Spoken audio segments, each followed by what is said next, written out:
I was introduced to you about 2 years ago by my wife. 2 days ago? 2 years, sorry. 2 years ago. And it's been a big journey since then. I suppose my relationship with you is really a relationship with myself. Offered a lot of clarity. So the love I have for you, which is the love for myself, I also have some anger and some frustrations. Get out. Where am I going to cry?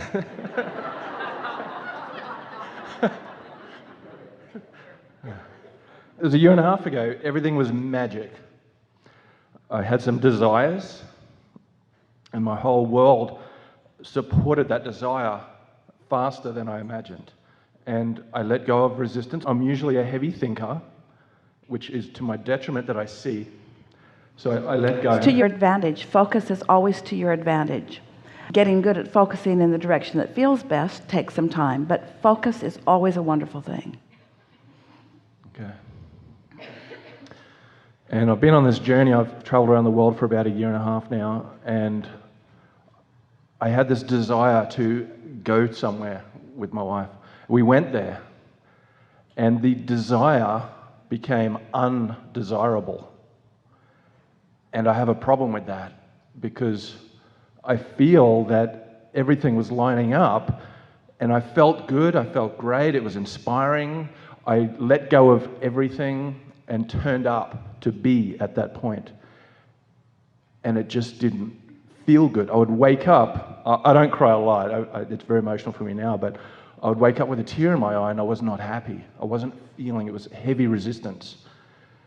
I can't explain to myself why that happened if I originally thought that was my desire. I mean, part of what it is, we'll help you sort it out here, but we were leading into it as we were talking earlier about what a big stake most humans put in manifestation. In other words, it's like having an idea of some place or being someplace and then needing it to be a certain way in order for you to feel good. And sometimes when you get there, it isn't what you wanted it to be, and so you don't feel good. And we want to help you not be dependent upon some place or some event or some situation for your feelings, because the events and situations and conditions will change in response to your feelings.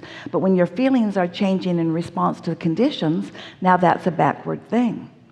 Many people are living a very conditional love or conditional life. And even when they begin playing with us for a while, they think, well, I'll become a deliberate creator so that I can control conditions, so that I can have a better response to conditions. And that's still backwards of what we are encouraging. We don't want the condition to need to change. We don't want your life to depend upon your response to a condition. We want your happiness to depend upon your ability to focus within all conditions, understanding that the conditions will then change. But that's an interesting thing, because when we say, if you can focus unconditionally, if you can line up unconditionally and find clarity and happiness unconditionally, then the condition will change. So then it's still sort of about the condition. So we want it to not be about the condition. We want it to be about the way you feel. We want you to show yourself that you can, under any conditions, be happy. And once that unconditional happiness is understood, our audiences often, especially if they're new to us, they really don't enjoy those words from us, because they think, oh, well, Abraham's just trying to get us to be happy with what we've got and accept the conditions that are. And that isn't what this is about at all. It's that all things that you want will morph into the precise things you want and more. We would like you to know that what you've put into your vortex over time, with so much precision, through so much sifting and sorting, is a very detailed and exact unfolding that really only the universe, only your inner being, only the source within you has the capacity right now to see in its fullness, because you've been putting it there so incrementally, and you have no ability to comprehend the way it will fit together in the wonderful unfolding that is coming. But when you get fixated on some aspect of it that's a little bit off from what you expected, then you separate yourself from your ability to then receive the impulse and the encouragement and be in the right place, right timeness of what will come next. So there's an element of trust or faith that you have to give over to when things are not going exactly as you think you want them to go. Everyone has that test of faith every now and again where it just feels like, I did all the right things, why am I not getting all the right results? And we say, you are getting the right results, you're just not giving yourself time enough to tune in to the right results. It's a little bit like stomping on the garden where the tomato seeds have been planted and demand that tomatoes show itself to you now in all of its fullness and ripeness, when there is a process that is involved. And that tomato, if it is nurtured, it will show itself to you and it will be delicious. But if you get impatient, if you get discouraged, if you stop tending to your garden, then it doesn't come. Am I creating my next desire? Is this process now where the contrast? Of course it is. Of course it is. But that is annoying. And we do not want to imply that it takes hardship and disappointment in order to launch the next desire, because the next desire will launch out of complete satisfaction also. You'll get to this place where you will be savoring the aspects of life so much that it just knocks you over the ability of the universe to surprise and delight you and please you at levels that you didn't even realize were possible. Right. So don't take score too soon. Yeah. Realize that all of it is of value. Realize that it is continuing to unfold for you, and that everything that you thought still is. In other words, it's still unfolding. Everything that you want is there. Here's the thing. Do I have the ability to not be disappointed even when conditions are disappointing? That's a really big question.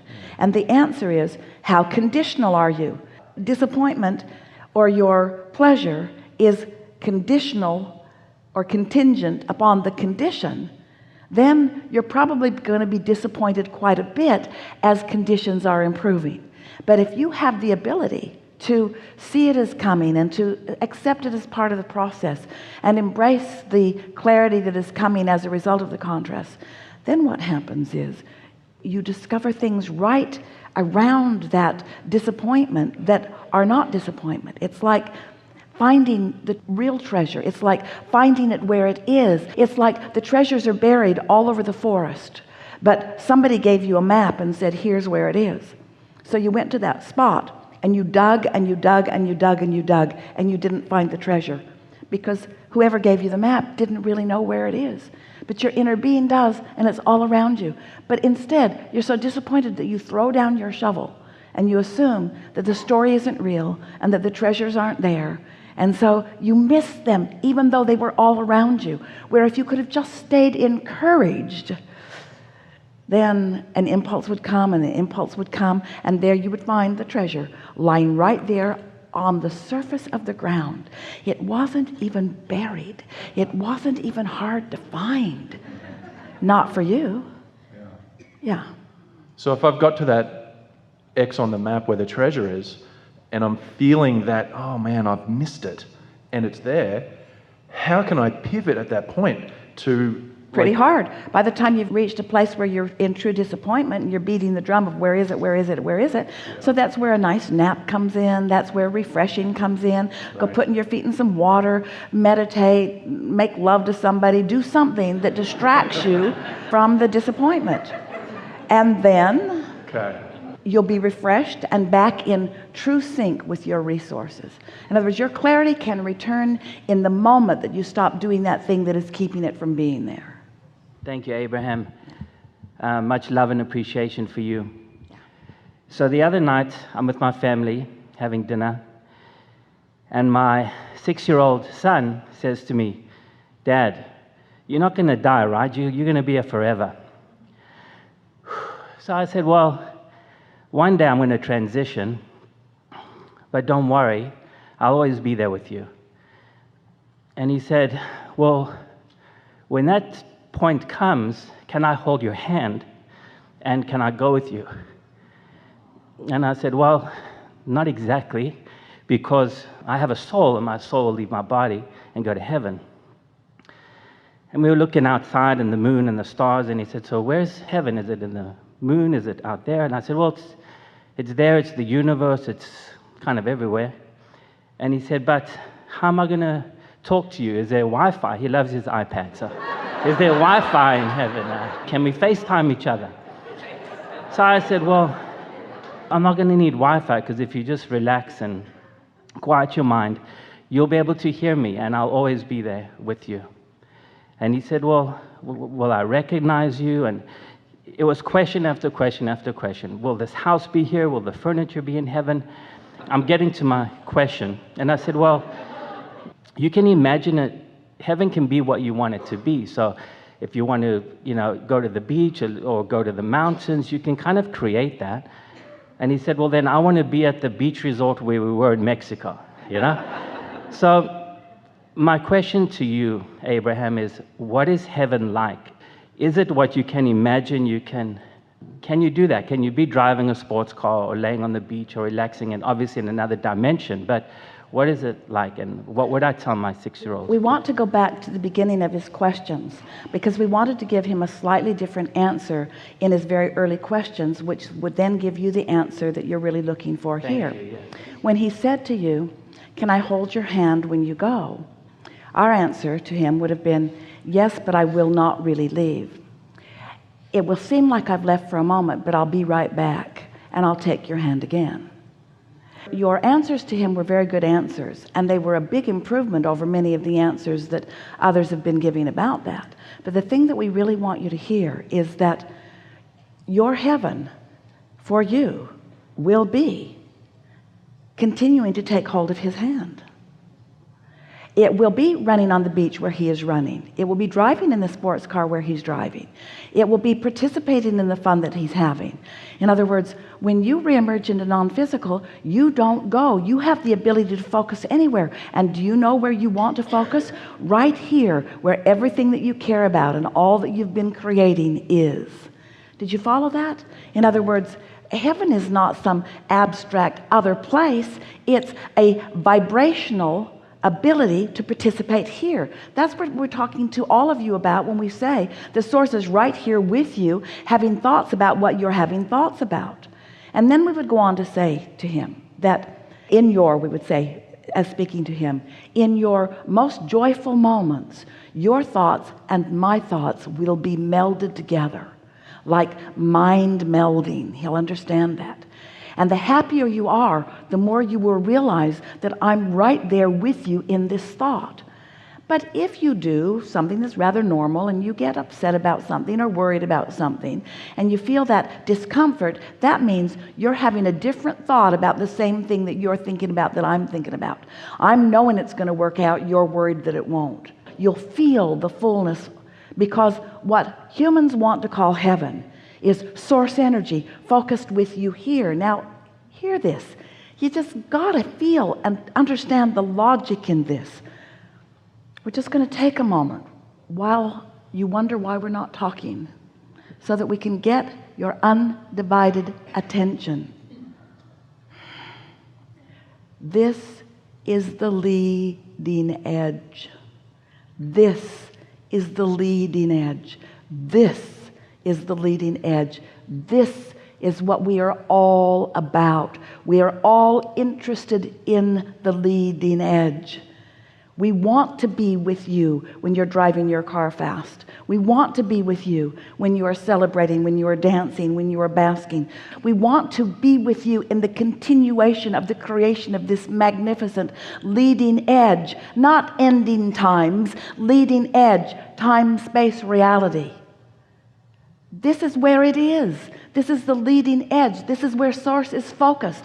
This is what it's all about. No one goes anywhere. No one's going anywhere. That's why it's getting better and better and better and better and better, you see. Yes. So, what questions those are. Could you feel how illogical the normal answers were feeling to this little one as he was posing these questions? Can you see how he was receiving source as he delivered those very powerful questions to you that you brought to us, that allowed us to tell you how it really is, you see?